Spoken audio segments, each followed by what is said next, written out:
Y el Gobierno Nacional ya ha presentado a la Asamblea la proforma presupuestaria para el 2022, la misma que está siendo analizada y discutida.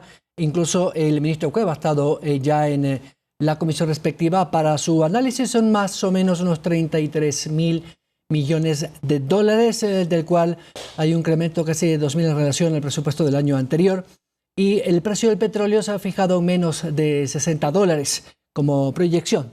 Incluso no se habla ahí de nuevos incrementos tributarios, si es que se aprueba o no el proyecto de reforma tributaria. Pero ¿cuáles son las expectativas y cuál ha sido la lógica económica o técnica precisamente para determinar este ligero incremento del presupuesto para este 2022? Es lo que vamos a conversar esta mañana con el viceministro de Economía. Doctor José Gabriel Castillo, ¿cómo está? Buenos días. Buenos días, muchas gracias por la invitación. Bueno, ¿cómo se desglosa este presupuesto? Sabemos que casi 9.000 millones son solo para gasto corriente, denominado pago de sueldos y salarios para todo el sector estatal y público. Bueno, hay que aclarar algunas cosas. Esta proforma presupuestaria para el 2022 hace algunos cambios. Este es un gobierno que ha buscado ser muy técnico, muy responsable en el trabajo de las finanzas públicas. Eso ha significado que tengamos que hacer algunas reclasificaciones respecto de lo que teníamos en el presupuesto 2021, en particular. Muchos de los gastos se venían arrastrando en algunos casos, algunos proyectos que habían sido clasificados como proyectos de inversión. Realmente son proyectos que incluyen gasto corriente, es decir, gasto de sueldos y salarios, en el caso algunas transferencias corrientes también. Durante la pandemia también hubieron este tipo de clasificaciones. Básicamente es un tema de emergencia, ¿no es cierto? Entonces se clasificó mucho de este gasto como parte del plan anual de inversiones. En esta proforma lo que estamos haciendo es reclasificando muchos de estos ítems, más o menos 1.540 millones de dólares. Es una reclasificación importante respecto de lo que existía en el plan anual de inversiones, que son reclasificados hacia los ingresos, o los gastos, permanentes. Y eso significa que tenemos que hacer una clasificación que sea comparable con lo que tenemos en la proforma. Entonces hemos hecho algún ejercicio, en la comparecencia del ministro Simón Cueva en la Asamblea se ha explicado con mucho detalle este tema también a los asambleístas en términos de que tengamos una comparación justa respecto de la proforma anterior, que hemos tenido que hacer esta reclasificación, y la proforma que tenemos actualmente. Y tomando en cuenta eso, solo para tener una idea, en la proforma 2022, ¿no es cierto?, se incluye un gasto de sueldos y salarios de alrededor de 9.095 millones. En la proforma ajustada, ¿sí?, tenemos un gasto de sueldos y salarios de 9.153 millones, es decir, hay un pequeño decremento de alrededor de menos 0.6%, que es justamente el esfuerzo que estamos haciendo como gobierno de ajustar las finanzas públicas de tal forma que tengamos un Estado que funcione, que haga más, cada vez más, con menos, ¿no? Claro, en función de eso estamos trabajando. Viceministro, permítame desglosar, si se puede, por sectores, esos 1.500 millones que me habla usted de redistribución o reclasificación. ¿Qué sectores son los que se están reclasificando? Bueno, fundamentalmente hay dos sectores que han sido sujetos de esta clasificación, ¿no? Por un lado hay el sector de salud, en donde gran parte de estos proyectos realmente son gasto corriente, pero se habían clasificado como proyectos de inversión. También en el sector de educación. ¿Incorporación de nuevos médicos, nuevo personal? Médicos, personal de enfermería, ¿no es cierto?, que fue contratado emergentemente, pero que ahora forma parte del gasto corriente, ¿no es cierto? También algunas transferencias y bonos que tenían que reclasificarse. Hay algunos proyectos también en otros sectores, pero son más pequeños. Hay una clasificación itemizada. Lo fuerte es salud y algo de educación. Y con esto entonces, digamos, aclaramos el tema. Le digo esto porque sí ha existido algunas voces por ahí, sobre todo en redes. Usted sabe que en redes a veces se comentan cosas de que va a haber una disminución o digamos, supresión de partidas, de puestos para disminuir el gasto corriente del Ejecutivo y que le golpearía eso a salud, educación y Fuerzas Armadas. Eso está descartado. Descartado completamente. Hay una confusión que vimos en redes sociales, efectivamente, que se generó. Estaba relacionada a un proyecto de 230 millones, que básicamente estos son incentivos jubilares de desvinculaciones de personal, ¿no es cierto?, de años anteriores, que no se les ha pagado esa jubilación y que ahora estamos incluyendo en el presupuesto. Viceministro, en el otro tema de los 9.000 y pico millones de gasto de salarios del sector público, ¿cuánto de estos 9.000 pertenecen al gobierno central y cuál a las entidades descentralizadas o autónomas. Esto es muy importante porque ahí está el grueso. Esto da cuenta además, esto además da cuenta de la rigidez que hay en términos del ajuste del gasto corriente, ¿no es cierto? En el 71,47% del gasto en personal de lo que tenemos en el presupuesto general del Estado está fundamentalmente concentrado en defensa, Policía Nacional, Ministerio de Salud, Ministerio de Educación y entidades de educación superior. Es decir, aquí está el 71,4%. Casi intocables. Que es casi intocable en términos de las prioridades, ¿no es cierto?, que tenemos nacionales y de los compromisos que asumimos también con la sociedad en la cobertura de muchos de estos servicios. El resto, ¿no es cierto?, apenas 11,7% pertenece efectivamente a la función ejecutiva.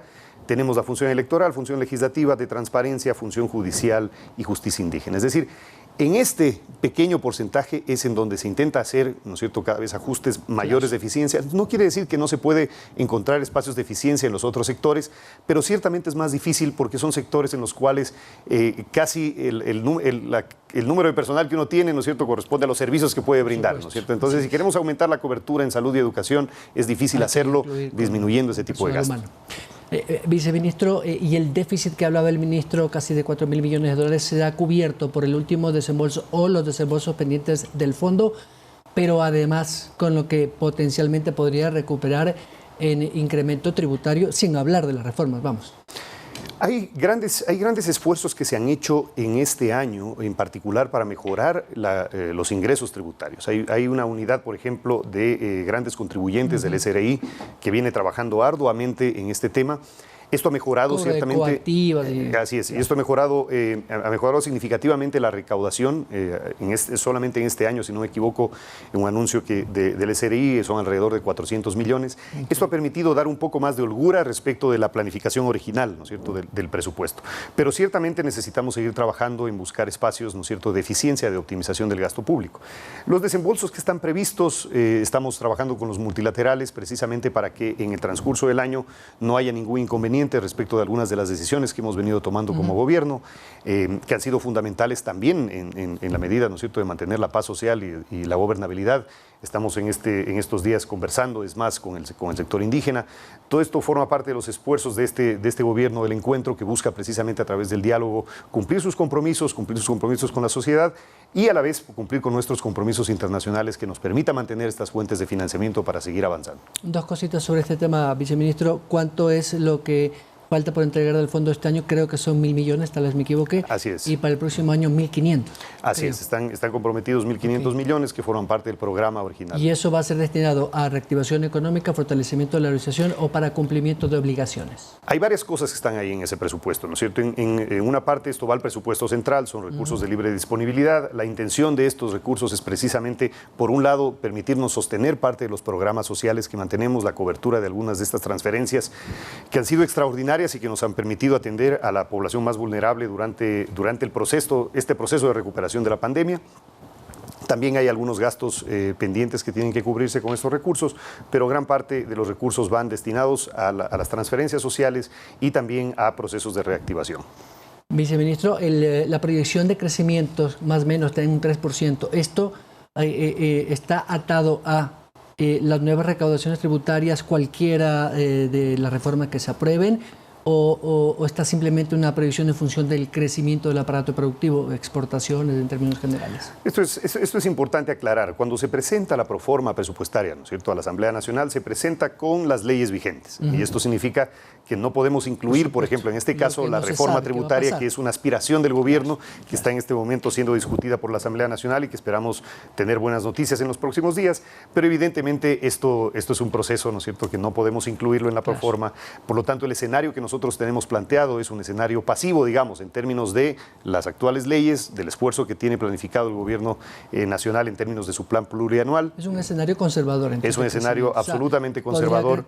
Más. Y para tener una idea de la importancia de este proceso de reforma, ¿no?, podríamos reducir en un estado, ¿no es cierto?, que tiene necesidades de financiamiento muy altas, podríamos reducir alrededor del 1% del PIB esas necesidades de financiamiento, de tener el proyecto de reforma tributaria aprobada como se lo ha planteado a la Asamblea Nacional. Estamos trabajando con ellos, conversando diariamente sobre este tema, dándoles también nuestra racionalidad detrás de la propuesta de reforma, precisamente para que se entienda la importancia del proyecto, porque es importante cambiar la estructura de ingresos permanentes que tenemos en el caso del presupuesto central, para ir cambiando esta digamos, mala costumbre de acumular déficits fiscales que nos permita tener una mejor cara al mundo. ¿Cuánto está la proyección para el rubro de subsidios? Sabemos que gas es intocable y creo que son 1.000 millones, si no me equivoco, y el resto de combustible que es mucho menor, evidentemente. Esto va a depender de la decisión del presidente, pero de lo que sabemos, por lo menos se va a mantener la actual política de precios, y me imagino que eso ya está proyectado en números de cuánto se va a gastar en subsidios, en términos generales. Bueno, en términos generales, en la proforma presupuestaria tenemos un total de 5.123 millones destinados específicamente a subsidios, pero claro, ahí están todos los subsidios. Incluye bonos, ¿no? Incluye seguridad social, sí, incluye seguridad social, incluye desarrollo social, donde están los bonos, que son alrededor, solamente desarrollo social son alrededor de 1.400 millones. En combustibles nosotros estimamos 1.328 millones, de los cuales mayoritariamente estos están destinados al GLP y al diésel, ¿no? Ahí está el gas. Ahí está el gas. Esto es parte, digamos, de una política que la seguimos estudiando. Necesitamos tener alternativas que le presenten al país opciones, precisamente la focalización, estos temas que siempre van a estar sobre la mesa para que logremos en el tiempo, ¿no es cierto?, ir mejorando nuestro manejo de los combustibles. El presidente del directorio del IES había dicho que había sufrido un importante recorte de lo que él había solicitado, creo que eran 1.500 millones de lo que le entrega normalmente el presupuesto general del Estado. ¿Cuáles fueron un poco los condicionamientos técnicos que hicieron para tomar la decisión? 1.500 millones es, de hecho, lo que está dentro de la proforma para el IES, en este caso, dentro de esta parte de subsidios y las transferencias que hacemos a la seguridad social. Ahora, hay que entender, la seguridad social es, digamos, un sistema que necesita ser analizado. Hemos tenido algunas evaluaciones. El Banco Mundial hizo un estudio en algún momento relacionado a los temas actuariales, precisamente de la seguridad social. También está el tema de salud, ¿no es cierto?, dentro del esquema de seguridad social, que es 4.500 millones. Así es, que es un monto aparte. Estamos trabajando con ellos diariamente también, porque este es probablemente uno de los temas más álgidos en términos de la sostenibilidad también social y de la sostenibilidad fiscal, porque hay compromisos de gobierno que tienen que cumplirse. Tenemos que ir buscando espacios, pero hay que entender que las necesidades realmente son mucho más grandes de lo que el presupuesto realmente puede cubrir para casi todas las instituciones, ¿no? Viceministro, estoy contra el tiempo, pero lo comprometo a ver si podemos conversar de aquí unos 15 días, 20 días, cuando ya se apruebe lo que se apruebe en el Parlamento y conversemos cómo va a quedar la política tributaria. Muchas gracias, perfecto. Ojalá podamos conversar en buenas noticias después de esta discusión en la Asamblea. Muchas gracias al viceministro de Economía y Finanzas, José Gabriel Castillo. 7:18, vamos a la pausa.